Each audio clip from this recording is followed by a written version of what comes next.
What if Christmas was never meant to be just one day? What if it was never about decorations, lights, or traditions?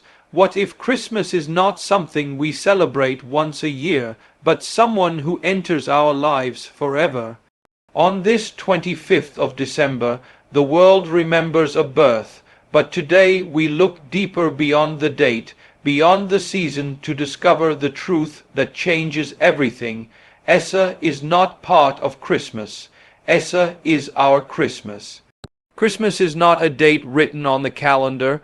It is not confined to the 25th of December, and it is not limited to one night of celebration. Christmas is a living truth because Christmas is a person.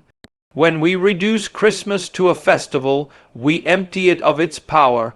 When we reduce it to decorations, food, and exchange of gifts, we miss its heart. The world marks a day, but heaven revealed a person. That person did not come to create a season, he came to transform humanity. Long before the calendar was made, Christmas already existed in the heart of God. The eternal God chose to reveal himself not through thunder, not through fire, not through fear, but through a child. This is the mystery of Christmas. The infinite became intimate, the eternal entered time, the Creator stepped into his creation. Christmas reminds us that God did not send an idea, a philosophy, or a system. He sent himself. When Christmas is understood as a person, faith becomes alive. Belief is no longer about rituals, but about relationship. Christmas, then, is not something we observe from a distance. It is someone we encounter. A date can pass, a celebration can end, but a person can dwell within us. That is why Christmas cannot be cancelled by circumstances, poverty, or suffering. Wherever that person is present, Christmas is alive. When he enters a home, that home becomes holy ground. When he enters a heart, that heart becomes a living manger. This truth confronts the emptiness of superficial celebration and calls humanity back to the center. The joy of Christmas does not come from what is placed under the tree, but from who reigns within the heart. When Christmas is reduced to one day, it becomes temporary. When Christmas is received as a person, it becomes eternal. God did not enter the world as a distant ruler or an untouchable king. He entered human suffering fully and deliberately. He did not stand outside pain and speak comfort from afar. He stepped into it. He chose weakness over power, humility over glory, and vulnerability over safety. He was born into a world filled with oppression, fear, and injustice, a world not very different from today. By entering suffering, God declared that human pain matters to him. Hunger, rejection, loneliness, betrayal, and sorrow were not unknown to him.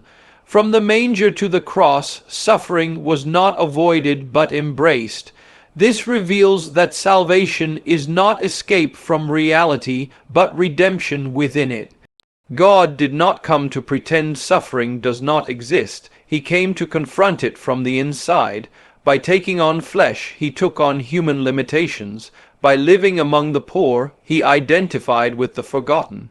By being misunderstood, he shared the burden of rejection. By being wounded, he carried the weight of human brokenness. This is not weakness. This is divine love in action. When God entered suffering, he sanctified it, giving meaning where there was despair. Pain no longer stands as proof of God's absence, but becomes a place where his presence can be revealed. Salvation was not achieved by force but by sacrifice. Healing was not brought through domination but through compassion. Hope was born not in comfort but in crisis. By entering suffering, God dismantled the lie that he is distant from human struggle. He revealed that he is closest when life is hardest. This truth offers strength to the broken, dignity to the suffering, and hope to the weary. God's entrance into suffering transforms despair into purpose and darkness into expectation. True peace does not come from external arrangements or human achievements. It does not rise from financial security, social stability, or political control. The world searches for peace by changing circumstances, but peace is not the absence of trouble, it is the presence of something greater within. Peace becomes real only when Esse lives in the human heart. Without him, peace remains fragile and temporary, easily shaken by fear, loss, and uncertainty. When Esse enters the heart, peace is no longer dependent on what happens outside. Storms may rage, but the inner foundation remains unshaken. This peace is not silence after noise, it is strength in the middle of chaos. It guards the mind, anchors the soul, and calms the spirit. It is not learned through theory, but received through surrender.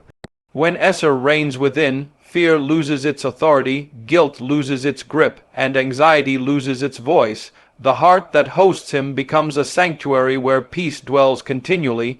This peace does not deny pain, but it refuses to be ruled by it. It does not remove struggle, but it provides endurance.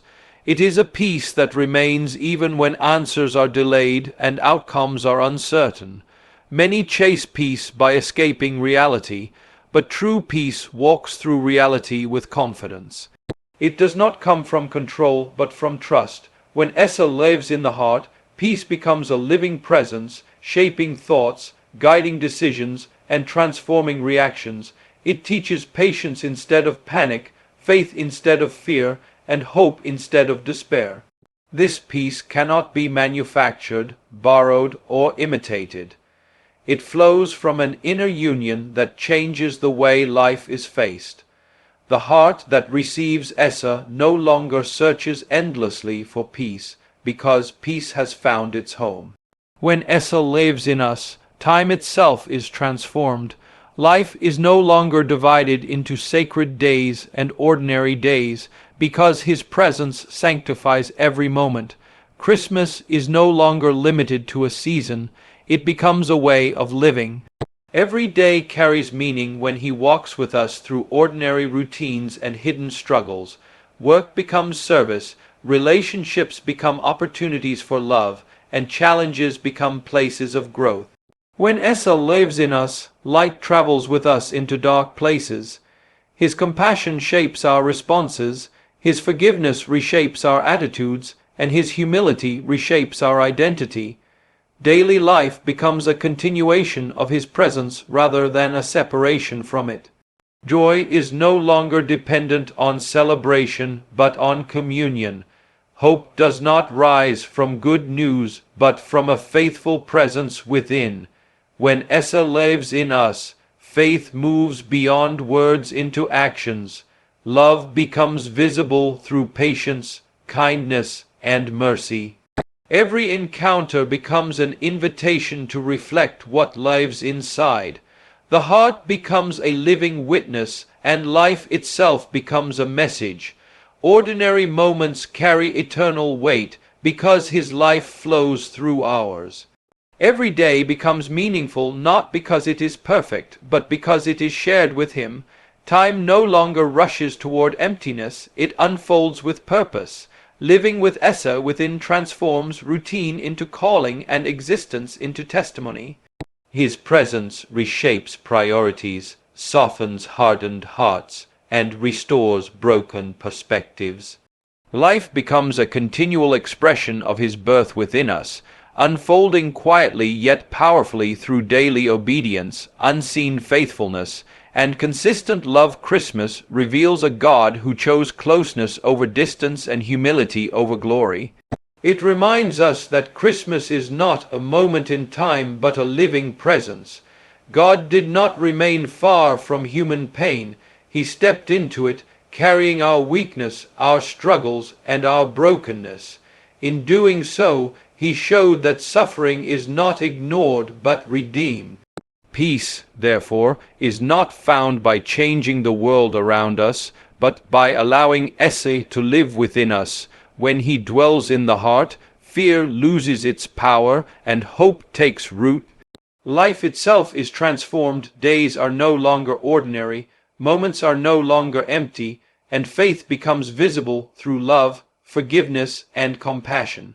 When Essa lives in us, Christmas moves from the manger into our hearts, from one day into every day, shaping how we live, how we love, and how we walk through the world.